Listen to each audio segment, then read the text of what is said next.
Bismillahirrahmanirrahim. Assalamualaikum warahmatullahi wabarakatuh.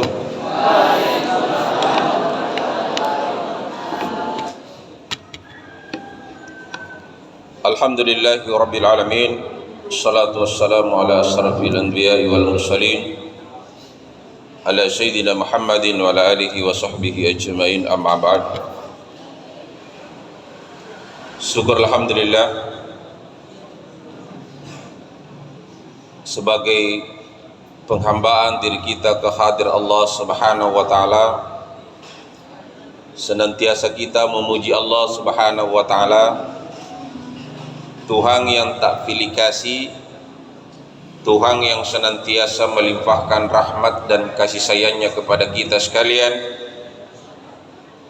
sehingga pada kesempatan hari ini kita masih diberikan nikmat kesehatan, nikmat kekuatan dalam melaksanakan aktivitas keseharian kita.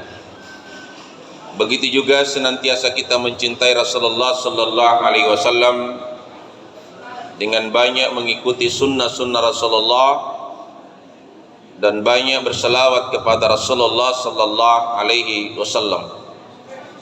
Allahumma salli ala sayyidina Muhammad wa ala ali sayyidina Muhammad.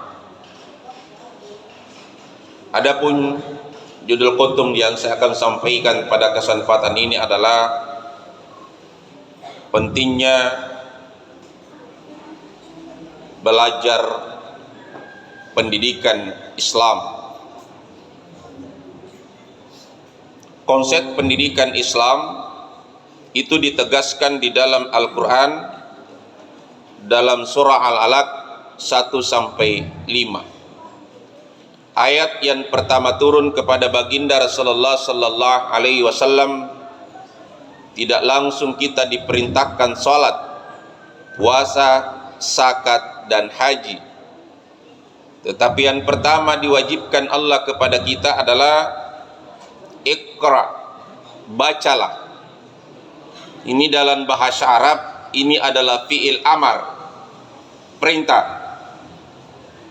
Kalau perintah dilaksanakan sudah jelas dapat pahala, dan kalau kita tidak laksanakan sudah jelas berdosa. Itu yang pertama diwajibkan. Apa yang harus kita baca? Bismi rabbika, bacalah dengan menyebut nama Tuhanmu yang telah menciptakan kamu dari segumpal darah. Maka segala aktivitas keseharian kita, awalilah pekerjaanmu dengan bismi rabbika. Setiap kita memulai suatu pekerjaan, bacalah bismillahirrahmanirrahim, dengan nama Allah yang maha pengasih dan maha penyayang.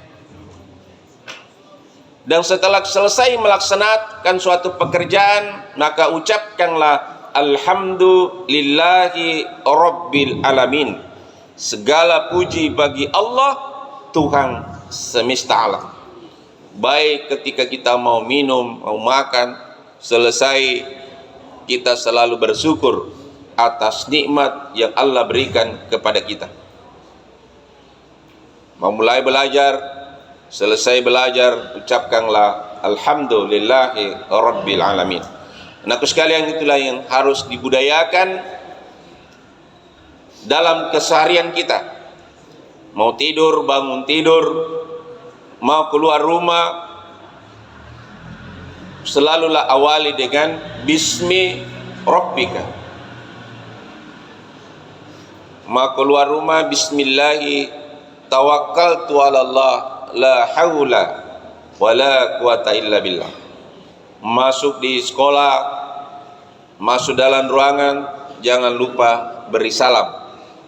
Karena kita ini hidup, ada alam nyata, ada alam gaib. Ya. Jangan ya kita ini berada di alam nyata, tetapi ada juga alam yang lain yang tidak bisa dilihat oleh mata kepala kita. Makanya masuk di alam itu selalu kita mengucapkan salam. Kenapa harus diberi salam? Mendoakan keselamatan seseorang itu berimbas kepada diri kita sekalian. Itu yang pertama. Yang kedua adalah mengamalkan. Setelah kita memahami ilmu, apa yang kita dengar, apa yang kita baca, apa yang kita lihat. Jadi yang kita dengar, anakku sekalian, apa yang disampaikan oleh gurunya, oleh para ustazah, baik ada di masjid, begitu juga di dalam kelas, Anda pahami, Anda dengar, dan setelah Anda pahami, Anda amalkan juga. Kita tahu salat, Anda salat 2 karena Anda paham apa pahalanya di situ. Anda berzikir, Anda membaca Quran, itu kita lakukan, kita pahami, kita laksanakan, dan juga kita sampaikan. Itulah ilmu. Innama ilmu bita'allimu. Ilmu itu didapat dengan belajar. Maka anak sekalian, belajar di Mansatu Kolaka, setelah Anda dapatkan pelajaran itu, Anda amalkan. Maka itulah menjadi amal jari Anda. Jadi setelah Anda pahami ilmu, Anda amalkan, Anda ajarkan. Setelah yang Anda ajarkan, orang melakukannya, maka itu menjadi amal jari Anda. Selama orang itu melakukan apa yang pernah kita sampaikan, maka selama itu kita tak mendapat pahalanya situ. Ketiga adalah apa imbalan yang Allah berikan kepada kita? Man kharaja fi talabi ilmi fa huwa fi sabilillah hatta yarji'. Barang siapa yang keluar dari rumahnya untuk menuju menuntut ilmu agama, fi sabilillah, maka dia berada di jalan Allah. Sama orang yang berjuang mengangkat senjata melawan kafir, berada di jalan Allah. Kalau dia mati di dalam perjalanan, maka sama matinya mati syahid. Jadi kalau mulai dari keluar dari rumah menuju ke sekolah, terjadi masalah kecelakaan dalam perjalanan, meninggal, itu mati syahid. Hatta yarji'ah, sampai dia kembali ke rumahnya. Jadi kita berada dalam posisi mulai dari berangkat ke rumah sampai ke sekolah, sekolah ke rumah, berada fi sabilillah, berada di jalan Allah. Jadi anakku sekalian sangat beruntung yang belajar agama, karena dijamin oleh Allah Subhanahu wa taala fi sabilillah. Sama orang yang berjuang melawan kafir. Hatta yarja, sampai dia kembali ke rumahnya.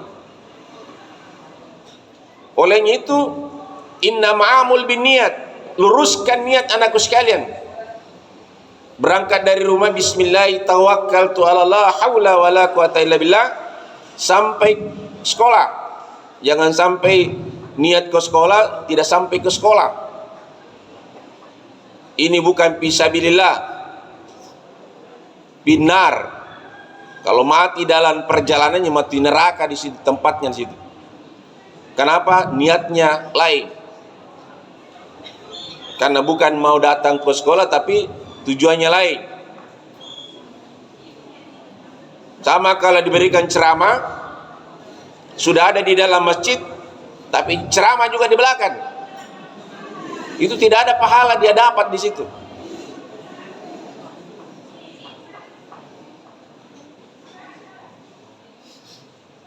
Itulah salah satu orang yang diberikan pendengaran, tapi dia tidak mempergunakan nikmat pendengarannya. Ada sebagian di dalam masjid ini, ketika orang ceramah, lain dia pikirannya. Ini di belakang itu satu, yang baju kos itu. Dia ceramah juga di belakang, bisi saya temannya. Lain dia perhatikan.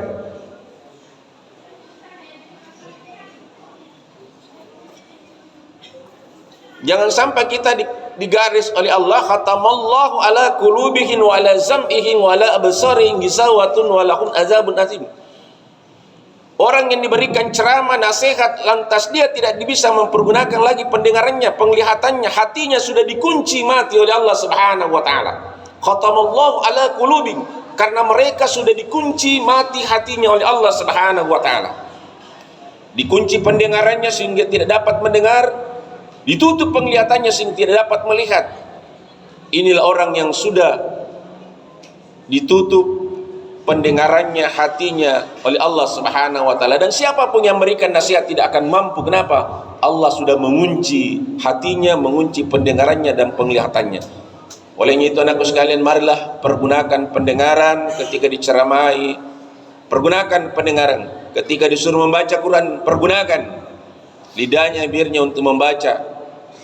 Ketika berzikir, banyaklah mengingat dengan sikrul qalb, zikir hati kita. Insyaallah Allah selalu membersihkan hati kita dan dijauhkan dari apa yang dilaknatkan oleh Allah kepada orang yang tidak mau mendengarkan nasihat para gurunya, nasihat orang tuanya, nasihat para ulama. Itulah yang kita hindarkan. Berikan kesehatan pendengaran, penglihatan, hati, kesehatan jasmani dan rohani kita. Insyaallah kita selamat di dunia wal akhirah. Demikian apa yang saya sampaikan, mudah-mudahan Anda manfaatnya. Wallahu muwaffiq ila aqwamit thoriq. Assalamualaikum warahmatullahi wabarakatuh.